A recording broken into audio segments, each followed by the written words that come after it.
professora Diana Faustino, dessa vez aí para dar continuidade ao nosso assunto correspondente à industrialização brasileira. E aí, vocês estão bem? Eu adorei a nossa aula ao vivo, com certeza vem mais, tá certo? Nós começamos a falar sobre a industrialização, como tudo começou, sobre a fase aí do artesanato, da manufatura, né, da maquinofatura e tal. Então falamos sobre todos esses setores. Trouxe para vocês um pouquinho também sobre tempos modernos, né, de Charlie Chaplin e tal, que foi bem legal, né? É um filme bem antigo, mas ele vai retratar aí um pouquinho sobre a nossa história. E então, dando continuidade, tá? A primeira etapa da indústria no Brasil, ela vai ocorrer no período colonial, que vai aí de 1500 a 1808, e esse ponto aqui vai ser chave, 1808, porque justamente vai datar o início, né, a vinda da família real portuguesa para o Brasil, porque até então o Brasil era apenas uma colônia, da qual Portugal mandava extrair os produtos naturais e agrícolas que ele desejava. Mas ocorreu um evento em 1808, né, que fez com que a família real portuguesa tivesse que sair às pressas de Portugal, porque o imperador Napoleão Bonaparte estava aí ameaçando de invadir as terras portuguesas. Então, o que foi que a família real fez, né? Veio para o Brasil, que era a sua maior colônia, extremamente distante da Europa, veio se refugiar aqui, tá certo? Então, a metrópole, nesse momento, acaba aí não aceitava, no caso, né, até esse momento, a metrópole não aceitava a implantação de indústria. Isso significa que durante 1500 a 1508 o Brasil não teve indústrias propriamente dita de maneira forte, não. Haviam aí primeiros os engenhos, tudo num regime muito artesanal, muito rústico e tal, porque Portugal não permitia que o Brasil tivesse aí um crescimento industrial, para que o Brasil não aspirasse a se tornar o quê? Independente, como ocorreu lá na região das 13 colônias, né, atual Estados Unidos. Então aquela foi a primeira etapa da industrialização no Brasil, uma primeira etapa onde o Brasil não pôde crescer. Então, a partir de 1808 até 1830, a industrialização no Brasil ela começa a surgir, é claro que de maneira muito tímida, muito rústica, muito lenta, tá certo?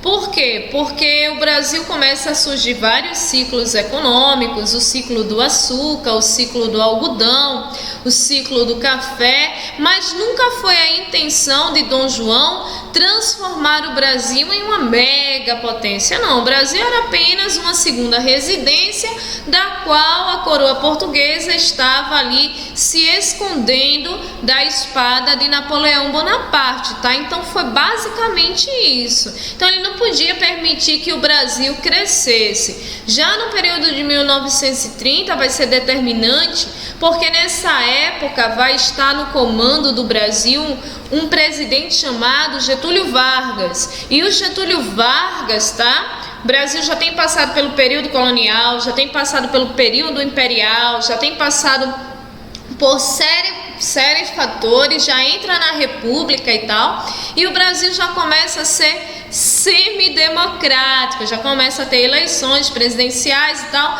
Então, nesse fatídico ano de 1930, o presidente Getúlio Vargas ele começa a trazer para o Brasil, né, a industrialização, as indústrias, diferentes tipos de indústrias, e o Brasil começa a crescer propriamente dito de maneira industrial. Professora, o Brasil hoje é um país fortemente industrial? Não. O Brasil é um país subdesenvolvido, também classificado como emergente, né? Nossa indústria não é de ponta, nós somos de segunda linha, mas já temos vários setores industriais instalados no nosso país, diferentemente desse período aqui aqui, ó, de 1808 até 1920 aproximadamente. Era tudo ainda muito rústico, mais voltado para roupas, sapatos e principalmente alimentos.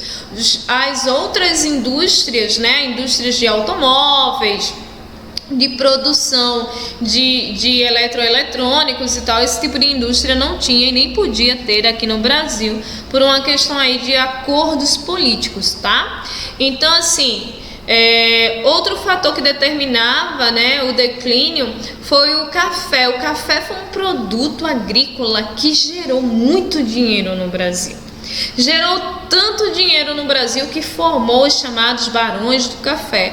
Mas quando chega aqui em 1930, a conjuntura toda muda, porque o café começa a declinar, a cair, a perder café, porque a Europa começa a comprar café de outros países e tal, deixando aí o Brasil de lado, tá certo? E isso faz com que, né, o Brasil começa a tomar outros rumos, nesse caso os rumos aí industrial, tá bom? Lembrando que as primeiras indústrias no Brasil, olha, as primeiras empresas, indústrias, limitavam-se aqui à produção de alimentos, como eu disse a vocês, de tecidos, de roupas, de vela e sabão, que eram produtos básicos para ter na casa de qualquer brasileiro, tá certo? Em suma, tratava-se de produtos sem grande tecnologia, lógico. Qual a tecnologia que necessita a produção de alimentos, de tecidos ou de vela e sabão?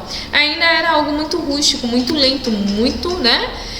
Nós temos aqui as primeiras indústrias e tal. Essa imagem aqui, ela é muito clássica e ela vai lembrar o quê? O shopping de Paulista, exatamente. Aquela área do shopping de Paulista era uma antiga fábrica têxtil, tá? Que hoje foi tomando espaço novos setores da economia, o setor terciário de serviços, né, propagado aí pela imagem do shopping e tal, mas aquela área do shopping de Paulista é justamente essa cena. Observem, vejam se vocês não conseguem perceber direitinho a entrada do shopping. Aqui de lado tem um estacionamento enorme, tá certo? E aqui vai ser a entrada de quê? Da Riachuelo e da Seca, sempre vou por ali, tá? Pelaquela entradinha. Então, essa imagem aqui, ela é perfeita, ela vai retratar isso daqui, porque o Brasil, ele tinha uma gama, uma série de fábricas têxteis espalhadas aí pelas regiões todas, tá?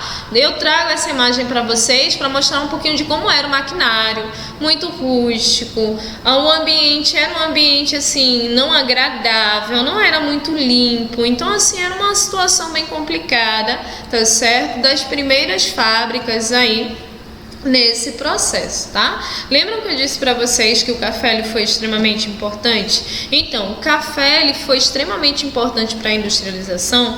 Por quê? Porque ele deixou resquícios, ele deixou aí uma infraestrutura bem legal para que as indústrias se instalassem. E o maior fornecedor de café do Brasil era São Paulo, tá certo? Por isso que eu tenho aqui destacado a região sudeste e a região sul do Brasil, que são as áreas que mais plantam café. O café ainda é um produto até hoje vendido demais no território brasileiro para o mercado externo, tá? Então, naquela época transformaram-se pessoas que enriqueceram, né, do café, os famosos barões de café. Aí eu trouxe aqui algumas curiosidades. O café não é um produto tipicamente nosso, tá? Ele é um produto aí que vem da Etiópia, na região da África, muito tempo atrás, e é bem engraçado que, assim, algumas histórias que falam sobre o surgimento do café, eles dizem o seguinte, que quem descobriu o café foi um pastor de ovelhas, que era muito comum as pessoas terem ovelhas e levar a ovelha para o pasto para ela se alimentar e tal. E esse pastor de ovelhas via que esses animais, né, as ovelhinhas, comiam umas frutinhas vermelhas e tal. Vejam aqui, ó, que o café ele bota as frutinhas vermelhas. Então essa frutinha vermelha deixava as ovelhas assim muito agitadas, muito agoniadas, igual vocês se parecem na sala de aula. Pronto, vocês ficavam nesse momento. Só que eu acho que o momento que se aplica mais a vocês de agitação é o período de intervalo. É basicamente isso. Então o que acontece? Ele via lá as ovelhas extremamente agitadas e tal, então ele resolveu experimentar. Então quando ele experimenta, ele acaba sentindo uma sensação boa, ele acaba sentindo assim mais energia, mais revigorado e tal, então ele acaba levando para fazer um chá dessas frutinhas e tal, e a partir daí começa a popularizar-se o café na região da Etiópia, e depois ele é levado lá para a Europa no século XVIII através de um período chamado de quê? De busca por especiarias. Então ele é levado por especiarias e tal, e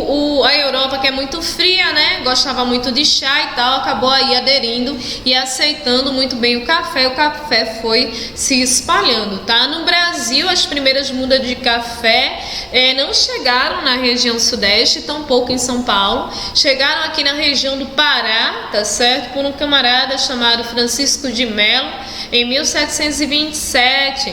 Então já faz um tempinho que o café está instalado, acabou ganhando popularidade e tal, depois foi levado à região de São Paulo, porque a terra lá, o tipo climático da região era muito propício aí para a plantação, ela se deu muito bem com o tipo de solo e o tipo de clima que existe na região, tá certo? Sem contar que a grande maioria das pessoas ricas da época já estavam concentradas tanto no Rio de Janeiro como aí em São Paulo, tá bom? Aqui, ó, tanto aqui no Rio como em São Paulo, beleza? Nós vamos ter aqui o Espírito Santo, Rio, São Paulo, tá? E aqui nós vamos ter as áreas Rio, São Paulo, Minas Gerais e Espírito Santo, contendo aqui a região sudeste do Brasil, tá bom? Dando aqui continuidade, o café, assim como a cana-de-açúcar e o algodão, eles estavam pautados em um sistema conhecido como plantation, tá? O plantation é um sistema agrícola baseado na exportação, tá certo? Se planta para vender a países diferentes, beleza? Pautado na mão de obra escrava. Professora, quer dizer então que o café ainda começa a surgir no período da escravidão? Exatamente. Lembrando que a escravidão ela só vai aí ser extinta oficialmente no Brasil em 1888. Tá? Então assim, nesse período que o café ele vai ser um produto que está em grande evidência, a mão de obra que é utilizada é a mão de obra escrava, beleza? Vai ter uma outra característica que é o latifúndio. Veja aqui a grande quantidade de plantações. Esses pés de cafés ainda estão pequenos e tal, mas eles irão crescer, se transformar em cafezais gigantescos, tá? Então, para ele se transformar em gigantes, ele precisa de muita terra. Então, latifúndio significa grandes extensões de terra. Logo, o sistema plantation está voltado no latifúndio, na mão de obra escrava e na exportação agrícola, tá certo? Basicamente, é essa aí a estrutura. Por que a senhora disse que a cana-de-açúcar também é um plantation? Porque a cana-de-açúcar precisa de grande extensão de um latifúndio, a cana-de-açúcar utilizou a mão de obra escrava e a cana-de-açúcar era vendida para fora, tá certo? Exportada. Então, é claro que vai estar aí pautado dentro do sistema plantation. São Paulo, né? São Paulo vai se tornar aí o maior centro industrial do Brasil. Por quê? Porque vai ter uma herança cafeeira muito grande. Observem que aqui eu já não tenho o escravo trabalhando. Professora, essas pessoas são diferentes, exatamente. Essas pessoas aqui são os famosos imigrantes, pessoas que vieram de uma outra nação e estão agora aqui, tá certo? Para quê? Para poder melhorar a qualidade de vida, tá? Em busca de emprego. Então, quando o Brasil começa a ser pressionado pela Inglaterra para libertar os seus escravos, o tráfico negreiro passa a ser proibido. Então, a Inglaterra começa a restringir negócios com o Brasil, porque a Inglaterra era a principal nação da época. A Inglaterra, nesse período aqui, no século XIX, era uma senhora como os Estados Unidos é hoje. Então, para todas as nações é importantíssimo ter relações boas, positivas com os Estados Unidos. Naquela época era importantíssimo ter relações boas, positivas com a Inglaterra. Então, o que acontece? A Inglaterra ela começou a pressionar as outras nações para não ter mais a escravidão, tá? Para não escravizar mais o africano. Então, quando ela faz isso, ela quer que as nações que são colônias se tornem o quê? Independentes. E esse era o real objetivo aí da Inglaterra no Brasil, tá certo? Então começou a pressionar, a fechar o cerco e tal. Então, quando os escravos saem, deixam de ser aí escravos, é claro que o cafeicultor, o senhor, o barão, o coronel do café, ele não ia contratar o escravo, não ia pagar ele, porque ele não achava justo. Então ele preferia chamar pessoas imigrantes e estrangeiros que aceitavam trabalhar aí por um preço bem baixinho, tá certo? Percebam que inclusive tem crianças trabalhando, o que era muito comum, tá certo? Nesse período, o trabalho infantil era usado de maneira exacerbada, tá? Para aumentar aí a renda das pessoas. Era a mesma lógica lá da manufatura. As crianças trabalhavam porque as crianças recebiam um salário pequenininho, mas juntando com o pai e com o da mãe já dava aí um salário bem maior que dava para sobreviver e tal. Então os imigrantes eles foram aí essenciais nesse período, no período da implantação do café, tá certo? São Paulo vai ser aí o estado que mais vai se destacar no termo industrial. Por quê? Porque devido à herança do café, já vai ter aqui, ó, estruturas de iluminação. Professor, o Rio de Janeiro vai ter também iluminação e tal, mas em termos de ferrovias, estradas, né, estruturas de fazendas gigantes, para instalação de indústrias e tal, isso vai surgir aí, principalmente São Paulo, que vai ser o estado que mais vai se destacar devido à herança cafeeira. Hoje São Paulo vai ter aí o quê? Hoje São Paulo vai ser o estado que mais se destaca em termos industriais e econômicos também. Tudo isso devido ao processo de instalação industrial que se teve nesse período, tá certo, senhores? Então São Paulo hoje vai ser aí o nosso maior centro industrial, e no período, né, do final do Brasil colonial foi extremamente importante aí para a produção do café, tá certo? Com isso eu encerro nossa discussão por hoje, mas tem mais, né? Nossas próximas aulas estão vindo aí. Para vocês, um beijão, fiquem com Deus e até mais. Se liguem aí na atividade que eu vou deixar anexada em Word lá na nossa sala Google, tá? Para vocês, um beijão, tchauzinho, fui!